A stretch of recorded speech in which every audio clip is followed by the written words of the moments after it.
Many successful entrepreneurs believe that if they have managed to build a successful, profitable business, then they also know about investing. And this is actually a false assumption. And the reason is that entrepreneurship and investing are two very different games with very different rules. A while ago, I spoke with an entrepreneur who has been building his business for a couple of decades and has been very successful at it. The company is profitable. The turnover is several million every year. The company pays itself dividends. And I realized that, in fact, they have quite a big problem. Despite the fact that they are able to generate profit, they actually don't know where to invest that money next.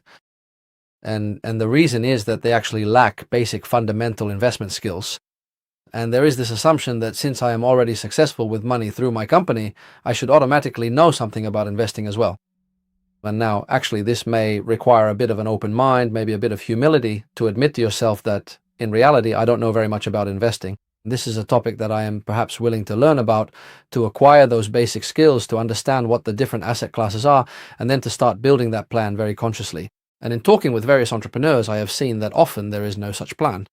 So maybe there are some investments they've heard about somewhere, things that someone else is doing, but in reality, firstly, there is no plan, and secondly, there is no clear focus on which asset class to operate in. And what is actually a plus is that such an entrepreneur has very good prerequisites. You have a very strong foundation. You understand what cash flow is. You understand what the risks are. You understand how to build a business like this. But now how to invest that capital outside of your own company is actually a whole new playing field.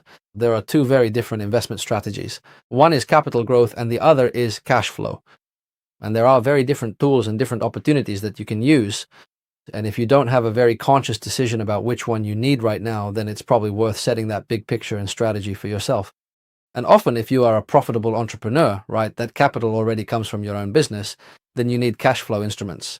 So how can you put that capital to work for you in such a way that it pays you a monthly cash flow that would, so to speak, cover your living expenses? Now, coming back to the example of the entrepreneur, what perhaps became clear to him during the conversation was that he didn't need capital growth from investments, but rather he needed cash flow. And to understand that, in reality, you might only have 2 or 3 options to generate cash flow. These are real estate, perhaps dividends, stocks and bonds, and maybe also interest. And he realized what might be the 1 or 2 options through which to generate cash flow.